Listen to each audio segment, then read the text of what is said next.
கேரளாவில் விஜய் அவர்கள் பயணம் செஞ்ச காருக்கு பயங்கரமான ஒரு சேதாரம் ஏற்பட்டிருக்கு. கண்ணாடி உடைஞ்சிருக்கு அப்படிங்கிறத தெரிஞ்ச உடனேயே விஜய் சாரோட அம்மாவான ஷோபா சந்திரசேகர் அவர்கள் உடனடியாக விஜய் சாருக்கு கால் பண்ணி பேசியிருக்காங்க. அந்த ஒரு தகவல் சமீபத்தில் வெளியாகி இருந்துச்சு. என்ன நடந்துச்சு அப்படிங்கிறது தான் இந்த ஒரு வீடியோவில் நம்ம பார்க்க போகிறோம். 14 வருஷத்துக்கு அப்புறம் விஜய் சார் கேரளாவுக்கு நேற்று போயிருந்தார். இந்த ஒரு விஷயத்தை தெரிஞ்சுக்கிட்ட ரசிகர்கள் அவர் இறங்கியிருக்க ஏர்போர்ட்டுக்கு அவரை பார்க்கறதுக்கு வந்துட்டாங்க. கிட்டத்தட்ட ஏராளமான ரசிகர்கள் அங்கே குமிச்சிட்டாங்க.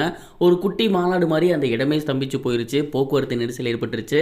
அங்க இருந்த மக்கள் என்ன செய்யறதுனே தெரியாத அளவுக்கு மொழி பிதுங்கி போயிருந்தாங்க. அந்த அளவுக்கு விஜய் சாரை பார்க்க ஒரு கூட்டம் வந்திருந்துச்சு. விஜய் சாருக்கு கேரளாவில் ஃபேன்ஸ் இருக்காங்க அப்படிங்கிறது தெரியும்.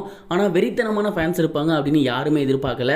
விஜய் சாரை பார்க்கணும் அப்படின்னு தண்டி அடிச்சு முண்டி அடிச்சு முன்னாடி வந்து கண்ணாடியில் விழுந்து கார் கதவை உடைச்சு அந்த இடமே ஒரு போர்க்களம் மாதிரி மாறிடுச்சு.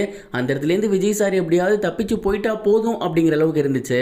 விஜய் சார் காருக்குள்ள இருக்கும் போதே கதவு நெளிஞ்சிருந்துச்சு, கண்ணாடி உடைப்பட்டு இருந்துச்சு. அந்த காரோட துகள்கள் கூட விஜய் சார் மேலே விழுந்திருந்துச்சு.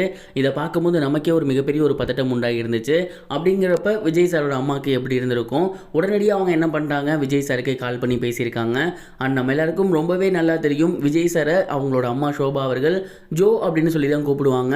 அண்ட் உடனடியாக இந்த நியூஸை பார்த்தோன்னே அவங்க விஜய் சாருக்கு கால் பண்ணி, என்ன ஆச்சுப்பா, எப்படி இருக்க, கண்ணாடிலாம் உடஞ்சிருந்துச்சு, உனக்கு ஏதாவது அடிபட்டிருக்கா, கீழே ஏதாவது ஏற்பட்டிருக்கா, இப்போ நீ எங்கே தங்கியிருக்க, எந்த பிரச்சனையும் இல்லையே, இன்னும் எத்தனை நாள் தான் ஷூட்டிங் இருக்கு, மற்ற நாளும் இதே மாதிரி ரசிகர்கள் வருவாங்களா அப்படின்னு ஒரு பதட்டத்தோடய கேட்டிருக்காங்களாமா. அதெல்லாம் ஒன்றும் இல்லை, நான் ரொம்பவே நல்லா இருக்கேன், எனக்கு எந்த பிரச்சனையும் கிடையாது, கார் கண்ணாடி மட்டும்தான் உடஞ்சிருந்துச்சு, மற்றபடி எந்த ஒரு ப்ராப்ளமும் கிடையாது, இன்னும் கொஞ்ச நாட்கள் மட்டும்தான் ஷூட்டிங், கண்டிப்பாக அதில் எந்த ஒரு அசம்பாவிதமும் நடக்காது அப்படின்னு நம்புகிறேன், நீங்கள் எதையும் நினச்சிக்காதீங்க அப்படின்னு விஜய் சார் அவங்க அம்மாட்ட பேசியிருக்காங்களாமா. விஜய் சார் வந்திருக்காருன்னு தெரியும் போதே இந்த மாதிரி ஒரு கூட்டம் வந்திருக்கு, கண்டிப்பாக ஷூட்டிங் ஸ்பாட்டில் இதை விட அதிகமாக இருக்கும் அப்படின்னு அந்த ஒரு கோட் டீம் மிகப்பெரிய ஒரு பாதுகாப்பை ஏற்பாடு பண்ணியிருக்காங்க அப்படிங்கிற தகவல் கூட வந்திருந்துச்சு. நீங்க இதை பத்தி என்ன நினைக்கிறீங்க? கமெண்ட் பாக்ஸ்ல ஷேர் பண்ணுங்க.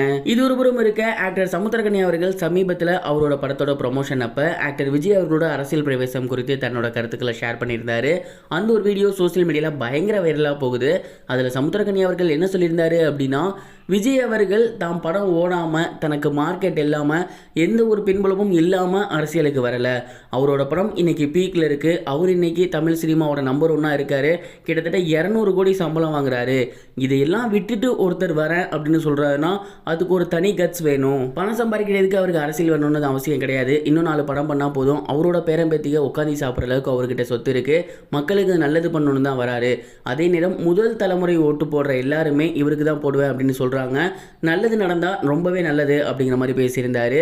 அண்ட் விஜய் சார் 200 கோடி சம்பளம் வாங்கி இதெல்லாம் விட்டுட்டு வரதுக்கு ஒரு தைரியம் வேணும் அப்படின்னு அவர் சொல்லியிருந்த வீடியோ இப்போ சோசியல் மீடியாவில் ரொம்பவே வைரலாக போய்கிட்டு இருக்கு. இது வரைக்கும் கனெக்டிங் டிவிக்கு சப்ஸ்கிரைப் பண்ணனா மறக்காமல் சப்ஸ்கிரைப் பண்ணிக்கங்க. உடனடி அப்டேட்ஸ் பெறுவதற்கு நோட்டிஃபிகேஷன் பெல்லையும் கிளிக் பண்ணிக்கங்க.